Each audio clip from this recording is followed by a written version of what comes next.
October 28th. I knew, but of course I had to check it out by laying it on the terrain. I strolled by most of the places I had visited yesterday, wondering who else might have figured it out yet. I saw the vicar, and he saw me, from a distance, after Tequila had brought her notice of me to his attention in passing. He was just carrying a carton into the vicarage from a wagon, and he stopped to glare. He was still wearing the bandage on his ear. The great detective, Mrs. Enderby, happened to be in a tree in her yard with a pair of binoculars when I passed, and called out to me, "Snuff, please come here." I kept going.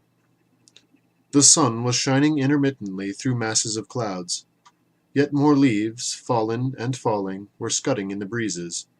I headed south. Bubo had set up housekeeping in our basement, though he wandered the house with our leave and ate with me in the kitchen. "What became of the things in the mirror, or to the mirror, for that matter?" he'd asked. So I told him the story of the attack following our trip to town, which led into the story of our trip to town. "Wouldn't put it past the vicar," he said. "He's taken many a shot at me with that crossbow of his, and I never did anything to him except hunt through his dustbin on occasion. Is that cause to put an arrow in the fellow? I hope he fudges the final business, and you fellows blow him into oblivion." "Just how much do you know about the game, anyway?" "I've heard a lot. I've seen a lot. Everybody talked freely because they assumed I was a part of it. After a time, I almost got to feeling I was," he reflected. "I know so much about it." And he proceeded to tell me the story of how a number of the proper people are attracted to the proper place in the proper year on a night in the lonesome October, when the moon shines full on Halloween, and the way may be opened for the return of the elder gods to earth, and how some of these people would assist in the opening of the way for them, while others would strive to keep the way closed. For ages the closers have won, often just barely, and there were stories of a shadowy man, half mad, a killer, a wanderer, and his dog, who always showed up to attempt the closing. Some said that he was Cain himself, doomed to walk the earth, marked. Others said he'd a pact with one of the elders who secretly wished to thwart the others. None really knew. And the people would acquire certain tools and other objects of power, meet together at the designated spot, and attempt to work their wills. The winners walked away. The losers suffered for their presumption by a reaction from the cosmic principles involved in the attempt. Then he named the players and their tools, adding an awareness of the calculation, of divinations, of magical attacks and defenses.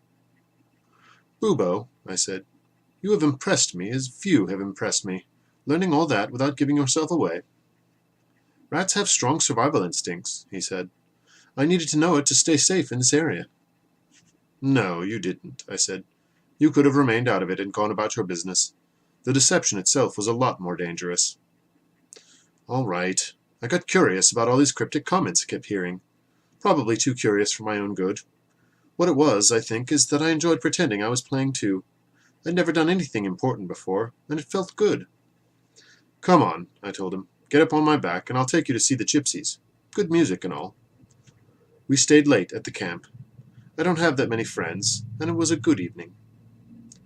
As I made my way to Dog's Nest, I came across another set of the huge, misshapen footprints at the hill's base. There were some up on top, too.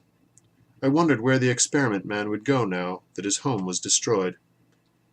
I made a circuit of the hilltop, drawing my lines again, laying them out upon the land, excluding the ruined farmhouse to the southwest now, which moved things considerably northward, taking into account the two satellite graves, trying it both with and without Larry's place in the formulation.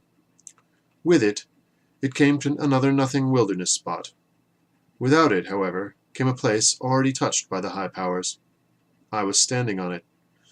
It was here, Dog's Nest, amid its broken circle of stone, where the final act would take place. Larry was just a friend of the court. I threw back my head and howled. The design was complete. On the rock where our earlier adventure had begun, the inscription flared briefly, as if in endorsement. I departed quickly, skipping upon the hill. Midnight.